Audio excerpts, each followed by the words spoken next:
ये भगवान का मानना हुआ क्या? क्या भगवान को मानते हो? अपनी वासना को मानते हो कि भगवान को मानते हो? अपनी कामना को मानते हो कि भगवान को मानते हो? यही यही तो समस्या है अज्ञान की।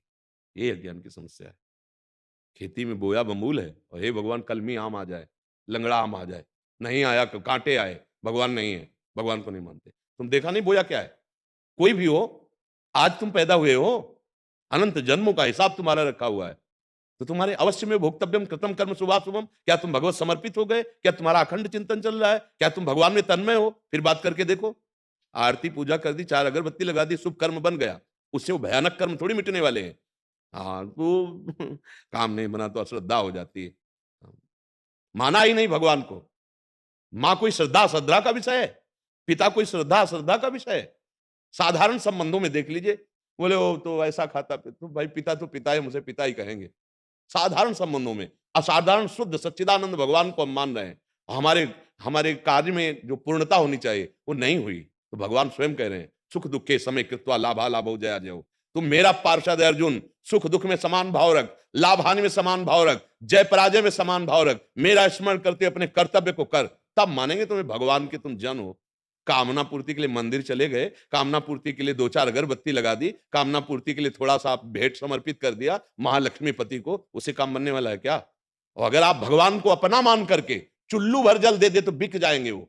पत्रम पुष्पम फलम तोयम ये में भक्ता प्रेक्षति। कामना कामना की पूर्ति के लिए अनुष्ठान करना होता है। अनुष्ठान है नहीं, कामना की पूर्ति कैसे करोगे? आप भगवान के समर्पित हो जाओ। अब जोई जोई प्यारो करे सोई मोहि भावे। दूसरी बात हो गई। 100 रुपया कमाओगे, मेहनत करोगे तब तुम्हें पता चलेगा 100 रुपया कैसे आते हैं। और वही अरबपति आदमी आपको गोदनामा ले ले तो कोई मेहनत नहीं करनी पड़ी, पूरे अरबों रुपए आपके हो गए। ये है शरणागति। तुम्हारी श्रद्धा श्रद्धा से भगवान में क्या फर्क पड़ता है? तुम कहो भगवान नहीं है, भगवान है, उनको क्या फर्क पड़ता है? वो तो है ही, तुम्हारे में फर्क पड़ जाएगा। और हैं, रो, उनको पुकारो, उनका आश्रय ले लो, वो बचा लेंगे। नहीं ऐसे प्रवाह में बहते चले जा रहे हो। कामनाओं की पूर्ति होना क्या भगवान को मानना है? यही महाराज जी आजकल बहुतों का प्रश्न है, यही नहीं है? अज्ञान की धरा करते मनमानी आचरण। समझ में आ रहा है? पापाचरण और चाहते हैं परम पदवी, चाहते हैं सुख और करते हैं पापाचरण। देख अपने हृदय को छान करके, यहां बैठे हैं या बाहर कहीं सुन रहे हो, जाओ जिसके कान में पड़े, अपने हृदय में थर्मामीटर सत्य का लगा करके देख तेरे कैसे आचरण है। अगर उनका खुला हो जाए हिसाब किताब तो तुम भी मानोगे कि हाँ पक्का यही होना चाहिए। अगर दूसरा कोई जरा सा गलती करता है, हमारे अंदर क्षमा नहीं आती और हमने हजारों गलतियां अपनी दबा दी। हजारों गलतियां ऐसी पड़ी हैं जिनका दंड मिलेगा, वो कर्म किसी को बख्शने वाला नहीं। और जब वो दंड देने को उतरता है तो बोले कहां है भगवान? उस समय नहीं देखा था कि भगवान देख रहा है। जब पापाचरण कर रहे थे, जब अशुद्ध आचरण कर रहे थे, ये जन्म जन्मांतरों की बात कह रहा हूं। अब होश में हो जाए। हिसाब किताब जो आ चुका है, इस जीवन में जो दुख सुख आने वाला है, उसे सहजा, नाम जप कर, अच्छे आचरण कर, पाप आचरणों का त्याग कर दे, तो अंतिम तक तुम्हें वो पदवी प्राप्त हो जाएगी जहां ना दुख है ना सुख है, एक महान परमानंद है। आनंद ही आनंद है, ना जन्मना है ना मरना है, ना किसी तरह का कोई चिंता है, ना शोक है, ना भय। उसके लिए भजन कर रहे हैं, इसके लिए थोड़ी भजन कर रहे हैं। इसको तो नष्ट ही होना, आज नहीं तो कल नष्ट हो जाएगा, बचा पाओगे क्या? तो बस जो भजन कर रहे हैं, जो सत्य मार्ग में चल रहे हैं, वो सहन करते हुए सच्चिदानंद की प्राप्ति के लिए कर रहे हैं। कहां भगवान से अपनापन है? हैं? अपनापन अपनापन तो शरीर से है, अपनापन भोगों से है। भोग मिले, शरीर स्वस्थ है, हमारी कामना पूर्ति हुई तो बहुत जय हनुमान जी की, जय राम जी की, जय कृष्ण जी की, जय किशोरी जी की। और अगर कामना पूर्ति नहीं हुई, कर्म के परिणाम से दुख आया है, तो कहां भगवान गया? ये आचरण हो रहे तो दुर्गति होगी। निकलते आस्था है, आस्तिकता है तो बचा लेगी। अगर नास्तिकता है तो वो तुमको और भ्रष्ट करती चली जाएगी और परिणाम तो भोगना ही पड़ेगा। ये मृत्यु लोक कर्म भूमि है, पूरी संपूर्ण कर्म भूमि। जैसे खेत में जो बोओगे वही काटना पड़ेगा। ऐसा नहीं कि बो आप जो है नीम और आपको उसमें अंगूर मिल जाएं, ऐसा नहीं है। गेहूं बोओगे तो सरसों को नहीं मिलेगी, सरसों बोओगे तो गेहूं नहीं मिलेगा। इसीलिए ये शास्त्र बने, संत जन उपदेश कर रहे, सत मार्ग में चलो, गंदे पापाचरण मत करो जो तुम्हें दुख देने वाले, जो पूर्व के है उनका भोग हम भोग लेते हैं। राधा राधा राधा, इससे हमें सामर्थ्य मिलेगी कि सह जाएंगे, आगे बढ़ जाएंगे। सदैव न दुख रहता है न सुख रहता है, सदैव न विपत्ति रहती है न संपत्ति रहती है। इस सृष्टि का क्रम है, कभी विपत्ति, कभी संपत्ति, कभी सुख, कभी दुख, तो इसको हम झेलते हुए निकल जाते हैं। राधा राधा राधा राधा करते हुए चले जाते तो हैं। महाराज जी क्या भगवान से मांगे ही ना? नहीं मांगिए, पर छूट दे दीजिए कि प्रभु उचित हो तो आप पूर्ण कर देना, और अगर उचित नहीं है तो हे मंगल भवन आप कभी पूर्ण मत करना, और आपकी पूर्ण करोगे तो आपकी जय बोलेंगे, और पूर्ण नहीं करोगे तो भी आपकी जय बोलेंगे। तब तो हमारा माना जाएगा कि हम भगवान पर श्रद्धा रखते हैं, हम भगवान को मानते हैं। हाँ, हमारी बात बन गई तो जय गुरुदेव, बात नहीं बनी तो छवि निकाला फेंक दिया, कोई ताकत नहीं। ताकत को तुम बना रहे हो, उनकी ताकत तो असीम और अनंत है। अभी कहाँ अपनी वासनाओं में घूम रहे हो। महाराज जी बहुत बड़े स्तर पे यही मानसिकता है हाँ, महाराज तो जी, बहुत बड़े स्तर पे फिर महाराज जी। कैसे समझाया जाएगा? जब तक आप आस्था नहीं रखोगे, समझोगे नहीं। अरे स्वयं भगवान का राज तिलक हो रहा है सुबह, सुबह, और रात्रि में 14 वर्ष का वनवास हो जाता है। ऐसा हो कि भगवान अवतरित हुए, जय जय जय जय केवल होती रही है, ऐसा नहीं है। आप पूरे चरित्र पढ़ करके देखो, नंगे पैर 14 वर्ष वन को, और सुबह राज तिलक होना था चक्रवर्ती सम्राट पद में। भारी विपत्ति, पूरी अयोध्या में विपत्ति। महाराज दशरथ फूले नहीं समा रहे थे कैकेयी के भवन में जब जा रहे थे कि प्रिय रानी है, सूचना देंगे कि प्राण प्यारे राम का राज्याभिषेक हो रहा है। क्या हुआ? प्राण निकल गए भगवान के वियोग में। क्या है ये लीला? आप पढ़ करके देखो। भगवान श्री कृष्ण चंद्र जो पधार रहे हैं, कहा? उन माता पिता के पास जो कंस कारागार में बहुत ही दुर्दांत दैत्य स्वभाव वाले पहरेदार जहां हैं। क्या लीला है? क्या लीला है? इसका नाम मृत्यु लोक है। यहाँ दुख और सुख दोनों भगवान अवतरित होकर के दिखा रहे हैं। तो तुम तो जीव हो, तुम्हें तो भोगना ही पड़ेगा। वो तो कर्म फल थोड़ी भोग रहे हैं, वो तो लीला करके दिखा रहे हैं। तो हमको तो भोगना ही है। हाँ, नाम जप से, शास्त्र ज्ञान से हम उस कर्म को आराम से भोग लेते हैं। जैसे भयानक कष्ट वाला, हाँ, हमारे किसी कर्म का फल है, राधा राधा राधा सहते हुए हम मार्ग में चल रहे। अश्रद्धा थोड़ी, हर कष्ट दो लेकिन आपकी जय बोलेंगे क्योंकि आपसे प्यार किया है। यहाँ कहाँ कहाँ कहाँ प्यार भगवान से? कहाँ प्यार? यहाँ कोई किसी से प्यार कर रहा है? प्यार का मतलब होता है अपने प्यारे को सजाना, प्यारे के सुख को देखना, अपने भारी से भारी दुख को प्यारे के सामने न रखना। क्योंकि हमें पता है, हे दिलवर, जब दिल ही आपको दे दिया तो आप क्या दिल की बातें कहें? आप देखो। पर एक बात सबसे प्रार्थना है, आस्तिकता मत हटाइएगा। अगर आस्तिकता हटा दी तो पूरा बिल्डिंग गिर जाएगी, ढह जाएगी, जन्म जन्मांतर भटकना पड़ेगा। भगवान बड़े कृपालु हैं। वो गाली देने वाले को परम पद देने वाले हैं। देखो शिशुपाल गाली दे रहा है ना, स्तन में दूध लगा के पूतना जा रहे, तो जो मैया यशोदा को गति वो प्रभु दे रहे हैं।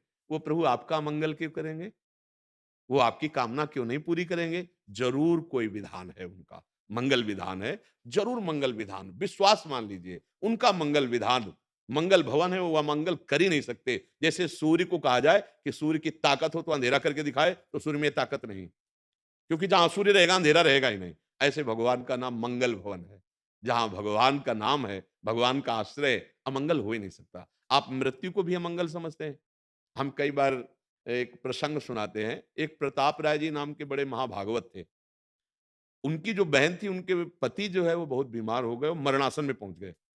उनको पता था मेरा भाई बहुत भजनानंदी है, अगर ये भगवान से प्रार्थना कर दी तो निश्चित हमारे पति ठीक हो जाएंगे। मालती जी नाम था। वो आई और कहा, भैया आज तक हमने आपसे कुछ नहीं मांगा। प्रताप राय जी से रात दिन वो गृहस्थी में रहते हुए भजन परायण, कभी भगवान से कोई याचना नहीं करते थे, निष्काम भक्त। उन्होंने कहा, भैया हमारा सुहाग उजड़ रहा है, यदि आप भगवान से प्रार्थना कर देंगे तो वो बच जाएंगे। उनका वैसे आज तक हमने भगवान से कोई याचना नहीं की, क्योंकि जैसे भगवान रख रहे हैं हम बहुत आनंदित हैं।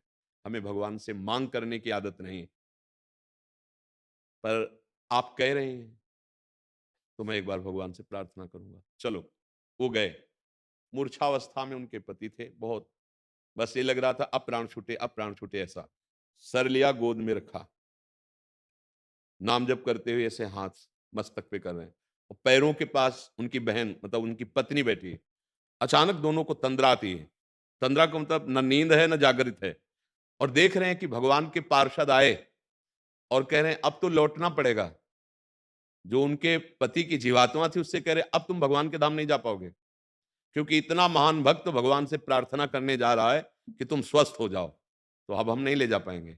वो कह रहे नहीं नहीं, ऐसा नहीं, प्रताप राय जी ऐसा नहीं कर सकते, वो भगवान के भक्त हैं, अनंत जन्मों से भटकता रहा, आज मुझे भगवत प्राप्ति का संयोग बन रहा है, मैं अपने स्वामी के धाम में जा रहा हूं, वो मुझे नहीं रोकेंगे क्योंकि वो जानते हैं सत्य वस्तु क्या है। नहीं नहीं, आप मत जाओ, प्रताप राय जी ऐसा नहीं कर सकते। अचानक दोनों के नेत्र खुलते। प्रताप राय जी ने कहा कि अभी अभी हमने, तो उन्होंने कहा अभी अभी हमने भी देखा। उनका भैया आप रहने दीजिए, मैं समझ नहीं पा रही थी। मैं समझ रही थी पति का अमंगल हो रहा, मृत्यु हो रही, लेकिन अब समझ में आ गया पति अपने स्वरूप में भगवत धाम, मैं सदा ही यही मनाऊंगी कि वो सुखी रहे भगवान के धाम। हमको क्या पता कि क्या मंगल हो रहा है, हम अज्ञानी जीव अपनी सोच को मंगल मानते हैं। हाँ, छोटा बच्चा जैसे चाकू से खेलना चाहे और माँ चाकू छिना के उसे रोके तो उसको बुरा लगता है। छोटा बच्चा कीचड़ में खेल रहा है, माँ उसे ला करके बाथरूम में स्नान करा के संगारित करना चाहे, उसे बुरा लगता है, माँ बहुत बुरी है, हमें खेलने नहीं दिया। हम ऐसे बालक हैं अज्ञानी, हम विषयों में खेल रहे, हम मांग क्या कर रहे हैं? नाशवान पदार्थों की। अरे सत्य सच्चिदानंद भगवान से एक बार ये मांगो कि मुझे मुक्त कर दो, इस माया से मुक्त कर दो, नाथ मुझे अपना भजन दे दो, मुझे भगवत प्राप्ति करा दो। ये बात तो ठीक है। अब लौकिक वस्तुएं मिल भी जाएंगी तो क्या तुम्हारी मांग खत्म हो जाएगी? सोचो, क्या मांग खत्म हो जाएगी? पर अज्ञान की ऐसी धरा है कि हम भगवान पर ही अश्रद्धा करने लगते हैं। अश्रद्धा का मार्ग नहीं है। अब ये भगवत मार्ग सब कोई कैसे पकड़ पाएगा? उसको चाहिए रुपया, उसको चाहिए भोग सामग्री, उसको चाहिए और कर्म निषिद्ध कर रहे हो। कैसे? संपत्ति ऐसे मिलती है, पुण्य आत्मा को संपत्ति मिलती है। आज वो पाप कर रहा है लेकिन पीछे का पुण्य काम कर रहा है तो संपत्ति मिल रही है। आज तुम धर्म से चल रहे हो, पीछे तुम्हारे पाप है, इसलिए तुम्हारे सामने संपत्ति नहीं आ पा रही। ये सुख और दुख, शुभ और अशुभ कर्म का परिणाम होता है। भजन करो, दोनों को रौंद दो, शुभ और अशुभ, और निकल चलो भगवान के पास। हमारी तो राय यही है, मत फंसो सुख और दुख में। नहीं तो मानव जीवन केवल सुख दुख के लिए नहीं, बहुत है हिसाब किताब। न जाने कितने बार हमको जन्मना मरना पड़ेगा, क्या क्या बनना पड़ेगा। हाँ, 83,99,999 योनियों के बाद एक प्लस ये 84 लाख पूरा होता है, ये मानो दे यार। ये निकलने के लिए मिला है इस माया से, इस जन्म मरण के चक्कर से। अब हमारी बात समझ में आ जाए तो राधा राधा कहो, अच्छे आचरण करो, और जो दुख सुख आ जाए भगवान का प्रसाद समझकर सह जाओ। ऐसा दुख ही नहीं देंगे कि आप सह ना पाओ, पक्का समझ